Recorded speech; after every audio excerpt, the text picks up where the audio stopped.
Bien, con acá. Ahí está. Bueno, bueno, hasta acá venimos viendo qué características tienen el grupo de los antiinflamatorios no esteroides. Y si vamos a esta tablita, podemos dividirlos en dos grupos, en los que son ácidos y los que son no ácidos. Si hablamos de los no ácidos, también se subdividen en grupos.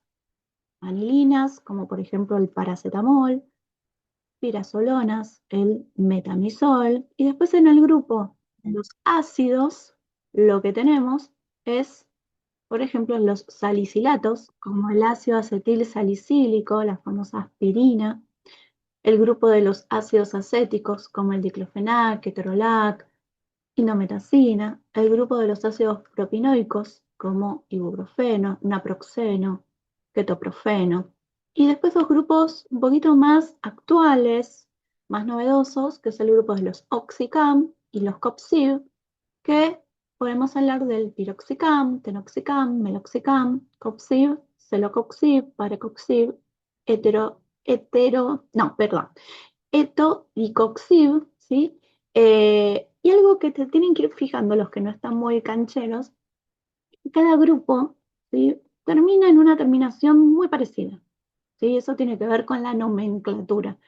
Los chicos que hicieron nomenclatura conmigo, ¿sí?, se fijan en ese sufijo o prefijo, ¿sí?, en cómo inicia o cómo termina el grupo, ¿sí? Entonces uno ya tiene, si tenemos un medicamento que aparece que se dice peroxicam, ya sabemos que CAM son los oxicam, ¿sí?, del grupo de los AINES.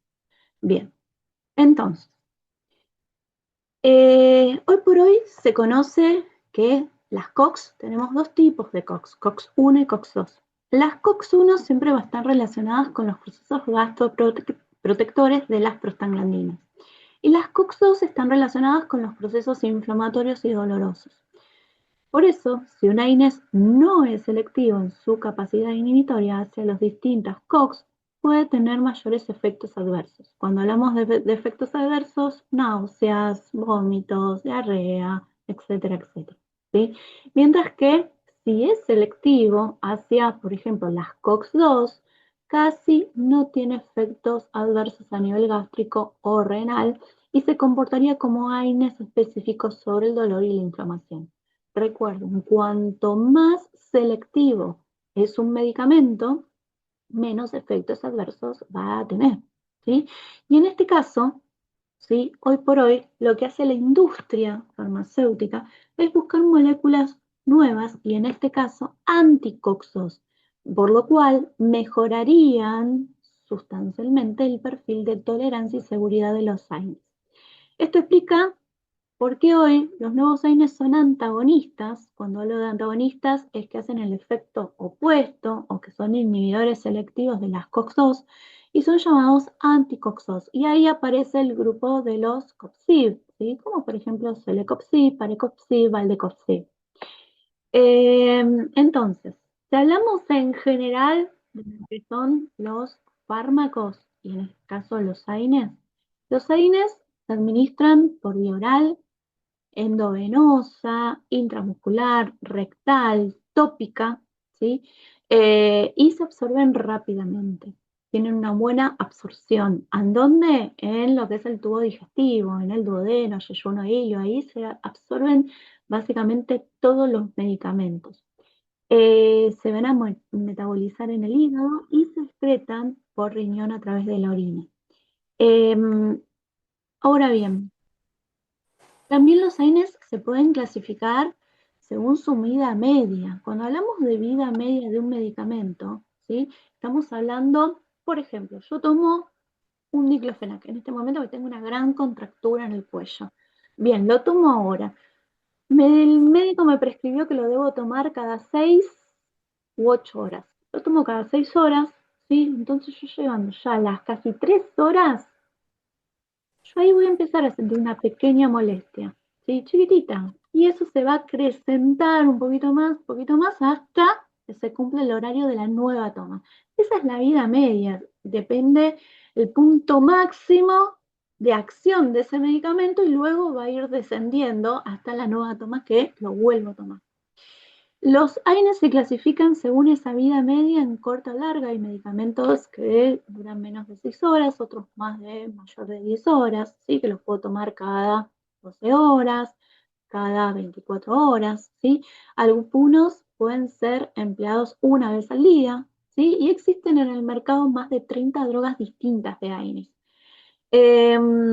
Ahora bien, recuerden estos grupos, ¿sí? Estos son los más nuevos. Vamos a hablar de los Oxycam. Los Oxycam lo que tienen también son medicamentos antiinflamatorios no esteroides y no son selectivos. O sea, que van a inhibir tanto a las COX-1 como a las COX-2, ¿sí? Ejemplos: piroxicam, ampiroxicam, tenoxicam, droxicam. Cualquiera de todos estos vamos a hablar de uno de los más prescriptos, es el piroxicam. Y acá dividimos por la absorción, se absorbe rápidamente, ¿sí? A través del tracto digestivo. El tiempo máximo de acción es a las 3 horas, 3,5 horas. Si se toma en comprimidos, se va a metabolizar en el hígado, ¿sí? Inhibe la síntesis de prostaglandinas y va a estar indicado, y esto es lo importante, para artrosis, artritis reumatoidea u otra enfermedad que también tiene que ver con las articulaciones, espondilitis anquilosante, ¿sí? Fíjense en que no es una sola una contractura, sino que son enfermedades, patologías que, digamos, tienen mucho dolor y es algo a largo plazo, ¿sí? Por lo tanto, estos medicamentos, si yo los tomo, ¿sí? El Oxycam, si bien no es selectivo, va a inhibir tanto las COX-1, las COX-2, pero se toman, digamos, por un tiempo, a ver si tengo, bueno, por ejemplo, este se toma cada 48 horas. Entonces, si bien no es selectivo, va a traer problemas, digamos, adversos, pero no tantos como si yo tomara el medicamento cada 6 horas u 8 horas. ¿Sí?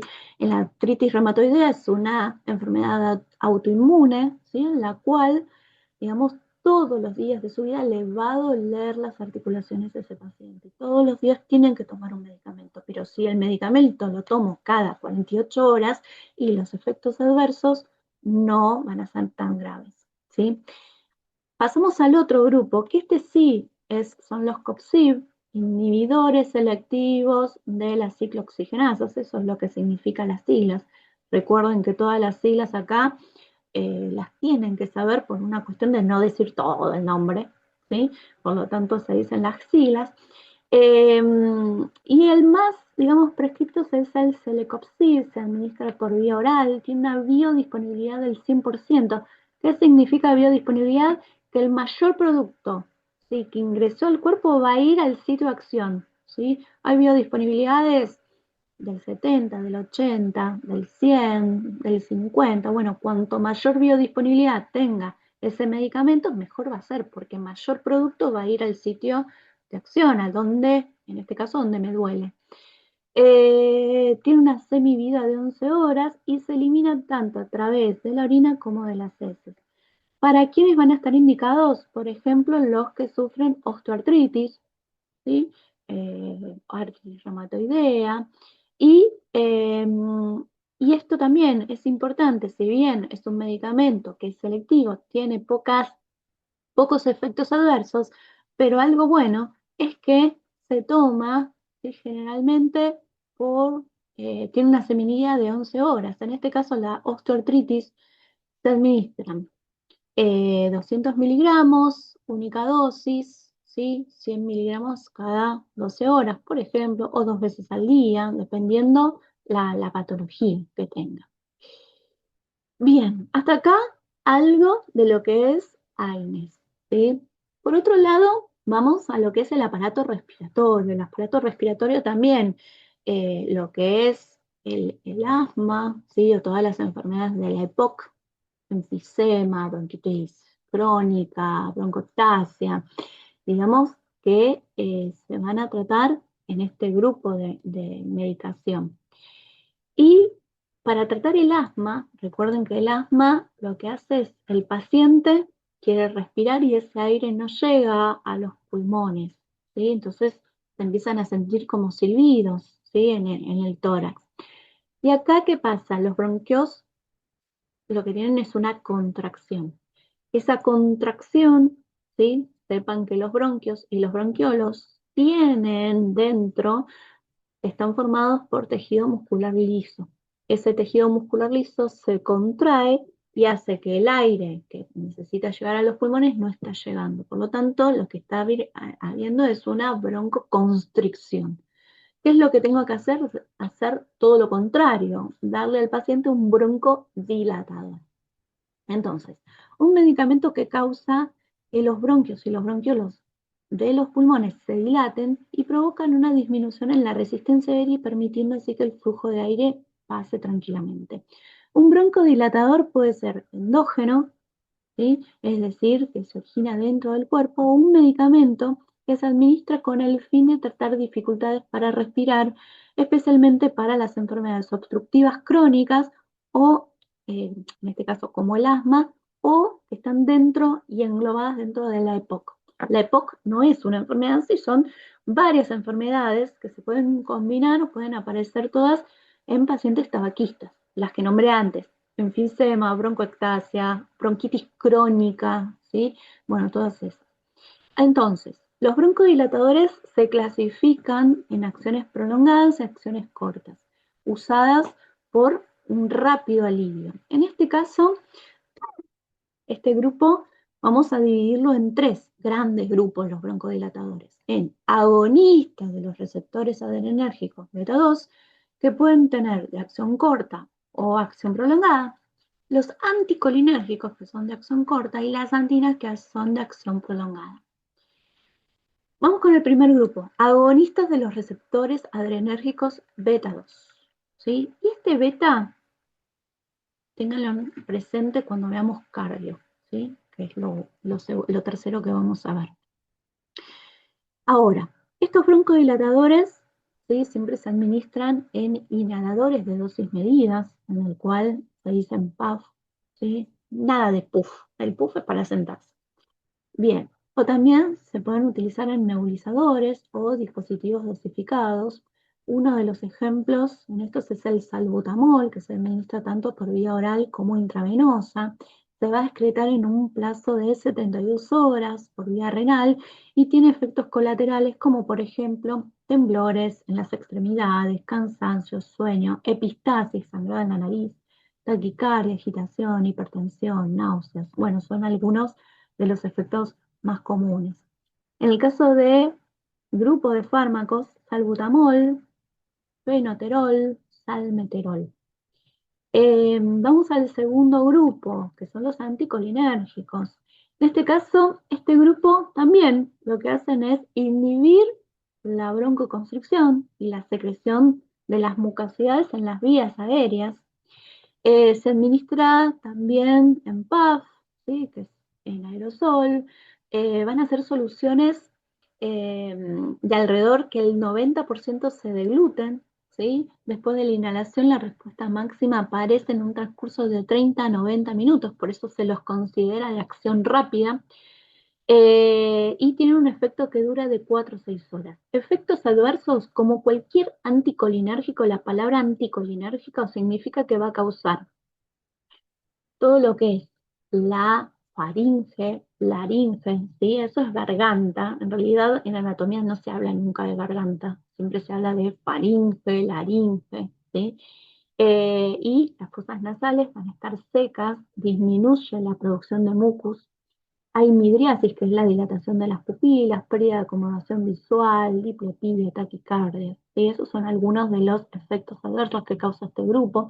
Si hablamos de un ejemplo, bromuro de hipratropio, ¿sí? Es un ejemplo que acá lo tenemos en gotitas.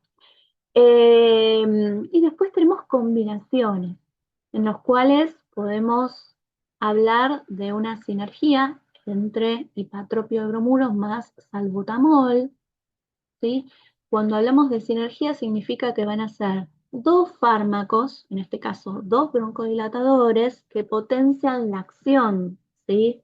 De la broncodilatación, que es si se administrara solo uno. O también tenemos combinaciones con salmeterol más fluticasona, ¿sí? Casona es un corticoide que aumenta lo que es la antiinflamación, ¿sí?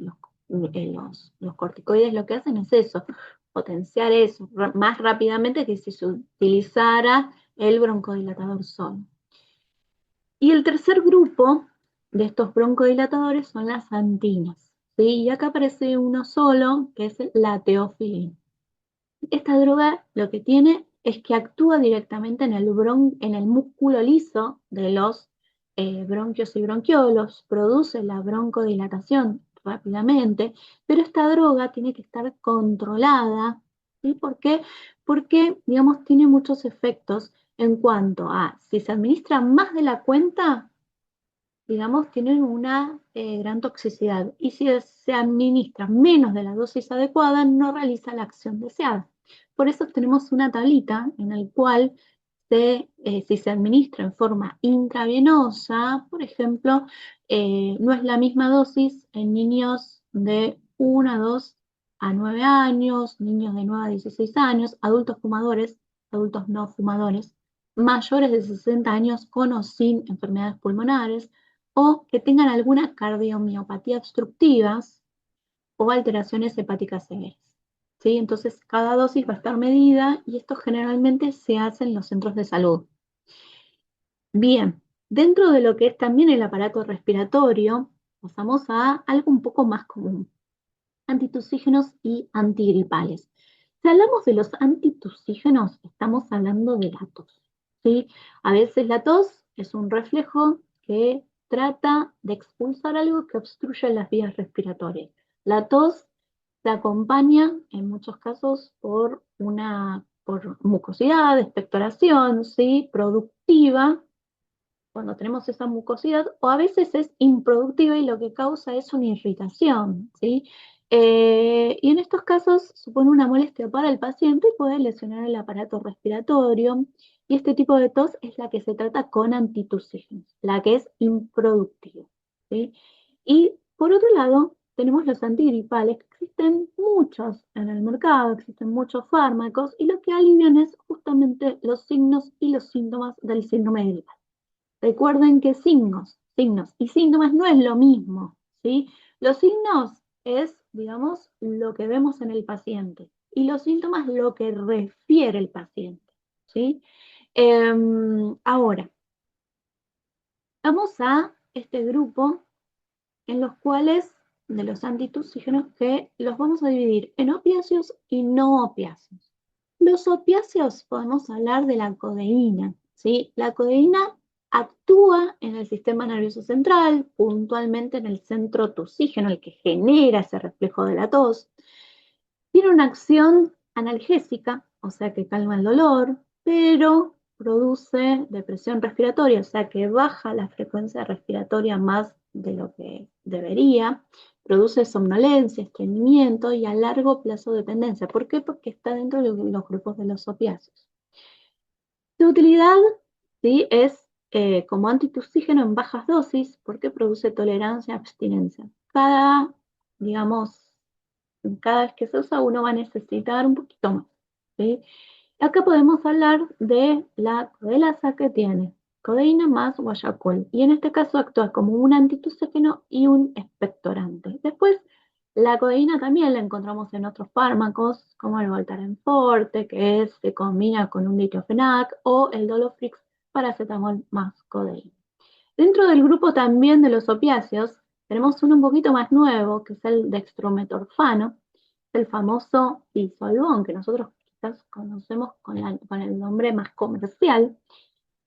Estos fármacos que contienen dextrometorfano tienen un efecto antitusígeno, no suele dar depresión respiratoria, no posee acción analgésica, suprime el reflejo de la tos por acción directa sobre el bulbo raquídeo, es mucho más específico, reduce las secreciones bronquiales sin disminuir los movimientos ciliares del epitelio bronquial. Entonces, vamos a ir traduciendo. Tiene efecto ante la tos seca. No suele dar depresión respiratoria, o sea que no baja lo que es la frecuencia respiratoria. Por lo tanto, se puede utilizar en niños y en adultos mayores. No posee acción analgésica. Si yo toso y me duele, ¿sí? En ese caso no me va a producir nada, no me va a calmar ese dolor. Y después suprime el reflejo de la tos por acción directa sobre el bulbo raquídeo, o sea, donde está puntualmente en el encéfalo, ¿sí? En el sistema nervioso central, donde se produce el reflejo de la tos, va directamente ahí. Y en lo último, reduce las secreciones bronquiales sin disminuir los movimientos ciliares del epitelio bronquial. A ver, los bronquios y bronquiolos lo que tienen es una mucosa. En realidad son tres capas: mucosa, submucosa y lo que es la muscular, el tejido muscular liso. Y en estos casos las células tienen como unos pequeños pelitos como de cepillo. No son largos, son como de cepillo, más cortitos. ¿Qué es lo que hacen esa mucosa bronquial? Cuando hay alguna mucosidad, algo que el cuerpo quiere sacar, digamos que esos cilios, esos microcilios, lo que hacen es barrer hacia afuera, ¿sí? Y el dextrometorfano lo que hace es que no reduce las secreciones bronquiales, o sea, no disminuye, o sea, reduce las secreciones bronquiales, pero no reduce los movimientos ciliares. Por lo tanto, los pelitos esos van a barrer hacia afuera y, eh, y son mejores que lo que es la codeína. El ejemplo acá tenemos la bromexina. La bromexina tiene este efecto. Y dentro de los no Ok. opiáceos, sí, Disculpe, ¿genera adicción también? ¿Genera dependencia? no, no. O sea, Bien, tiene tolerancia a abstinencia porque está dentro de los grupos de opiáceos, pero no es tanto como la codeína, ¿sí? O sea, codeína y dextrometorfano están dentro de los grupos de opiáceos, ¿sí? Pero no produce tanto como la codeína, bien. ¿sí? Bien, y ahora sí, vamos a ver a los no opiáceos. Estos no generan tolerancia a abstinencia, hablamos de los antihistamínicos. Los antihistamínicos, el más común y el de primera generación es la difenhidramina, el famoso Benadryl. Nosotros siempre hablamos de lo que es el nombre, digamos, de la molécula y no del nombre comercial, ¿sí? Porque esto lo va a poner cada laboratorio. Entonces, la difenhidramina tiene acción antipruriginosa, o sea que disminuye lo que es la picazón en las vías respiratorias, produce analgesia o anestesia local en la mucosa respiratoria y son sedantes. Yo tomo un Benadryl en este caso y me va a provocar sueño, ¿sí? Y también tiene una acción anticolinérgica, por lo tanto disminuye las secreciones. Si hablamos de los antihistamínicos, en este caso, sabemos que vamos a hablar, los voy a orientar un poquito más. En el cuerpo nosotros tenemos células que se llaman células mastocitos o células cebadas, ¿sí? Es lo mismo. Y las tenemos tanto en la dermis, en la piel, en las vías respiratorias, o también lo podemos encontrar en la mucosa gástrica. Cuando se activan esos mastocitos o células cebadas, lo que liberan al torrente sanguíneo es histamina. La histamina lo que produce es lo que nosotros vemos en la reacción alérgica. Se pone la zona colorada, me empieza a picar el prurito, ¿sí? Y si nosotros lo vemos, por ejemplo, en la piel, me pongo, no sé, un pullover, ¿sí? Y enseguida uno se empieza a rascar y empieza a aparecer la roncha, ¿sí? Me pica, se inflama un poquito. Bien, en las vías respiratorias lo que va a pasar es me pica la garganta, empiezo a lagrimear, me empieza a hacer agüita en la nariz, ¿sí? Las reacciones alérgicas. Y en la mucosa gástrica, que lo vamos a ver después, dentro del estómago no es que me va a picar la panza, sino que lo que me produce es un ardor, ¿sí? Ahí aparece la gastritis. ¿Por qué ardor? Porque está en contacto con el jugo gástrico. Entonces, tanto en la dermis como en las vías respiratorias tenemos receptores para la histamina, ¿sí? Y en este caso para los H1. ¿Qué son los receptores? Imagínense que son como manitos que están por fuera, por dentro, en la mucosa gástrica, que cuando pasa la histamina por el torrente sanguíneo, siente afinidad y se pega al receptor. Y ahí se realiza la acción, esa reacción alérgica en este caso, ¿sí? Bien, lo que yo necesito para no seguir teniendo eso, reducir o eliminar esos efectos de alergia, es bloquear ese receptor. Entonces, tomo un antihistamínico, bloqueo el receptor, la histamina va a estar en el torrente sanguíneo, pero no se puede pegar, ¿sí? Entonces, estos antihistamínicos tenemos receptores para H1 o para los H2 que están dentro de la mucosa gástrica, ¿sí? Entonces, los antihistamínicos son fármacos para reducir o eliminar los efectos de la alergia que al actuar bloqueando la acción de la histamina en las reacciones alérgicas a través de bloquear los receptores. Dentro de los H1, ¿sí? Se van a utilizar para trastornos alérgicos, alivian los síntomas de rinitis, de conjuntivitis estacionales, ¿sí? La famosa que se me ponen los ojos rojos, empiezo a lagrimear, tengo agüita en la nariz, todo horrible, ¿sí? O dermatitis alérgicas. Estos antihistamínicos tienen efectos adversos dependiendo mucho si son de primera, de segunda o tercera generación. Recuerden que todo lo que es de primera generación, ¿por qué? Porque son los que primero salieron al mercado. Después se va avanzando, se van modificando, tienen mejor acción terapéutica, mejor biodisponibilidad, menos efectos adversos, se van como actualizando y ahí salen de segunda, tercera generación, ¿sí? Entonces, los de primera generación podemos hablar de la difenidramina, ¿sí? O cloranfenamina, que cruzan la barrera hematoencefálica y producen sedación al cruzar la barrera hematoencefálica en el cerebro, es por eso que produce, digamos, somnolencia. Los de segunda generación podemos hablar de loratadina, cetirizina, y de tercera generación podemos nombrar a la dexloratadina, por ejemplo. Y H2, ¿sí? Tenemos la cimetidina y la ranitidina, el famoso Taural, que inhibe las secreciones del ácido en el estómago. Ahora no me interesa porque estamos en respiratorio, ¿sí? Entonces, vamos a ver un poquito mejor. Si hablamos de los antihistamínicos H1, primera generación, difenhidramina, ¿sí? O cualquiera de los otros dos, segunda generación, loratadina, cetirizina, y tercera generación, desloratadina, ¿sí? Levocetiricina. Si hablamos un poquito más de lo que es la difenhidramina, se presenta en formas de tabletas de disolución o desintegración, cápsulas de líquido o cápsulas blandas.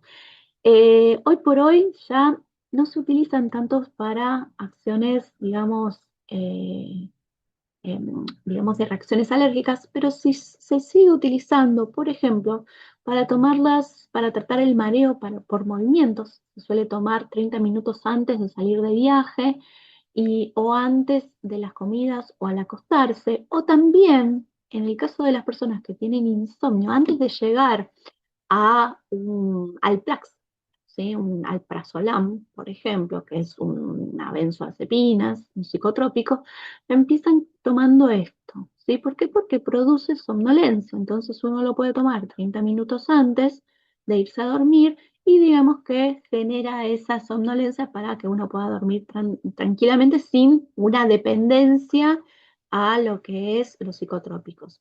Y también en muchos casos se utilizan para tratar los movimientos anormales, en el caso del Parkinson, 3 veces al día al principio y luego 4 veces al día. ¿Se puede tomar para aliviar los síntomas de alergia, resfriado y tos? Sí, se puede tomar, pero ya casi hay otros productos mucho más nuevos para tratar todo esto, ¿sí? Y los de segunda generación, que yo algo les conté, loratadina, cetirizina, la desloratadina a veces se coloca dentro de segunda generación o tercera generación, aunque son más actuales, yo los pondría dentro de la tercera generación, atraviesan en menor grado la barrera hematoencefálica, por eso prácticamente no causa tantos efectos de sedación, no tienen efectos anticolinérgicos, el efecto es más prolongado y en este caso lo pueden utilizar tanto trabajadores, personas que necesitan manejar, por ejemplo, ancianos, y en cuanto a niños, representa el tratamiento de elección porque no interfiere con el aprendizaje y mejora el cumplimiento. Bien, hasta acá vimos todo lo que era la parte respiratoria. ¿Alguna duda, algo que me quieran consultar? ¿Se entendió? ¿Vamos Todo bien? bien, todo perfecto.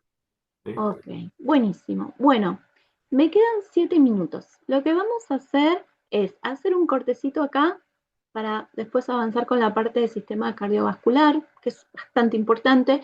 Así que hacemos un cortecito acá, se graba la clase y les aviso en cuanto volvemos. ¿Sí? Hacemos lo mismo que antes. Bueno. Bueno, profe.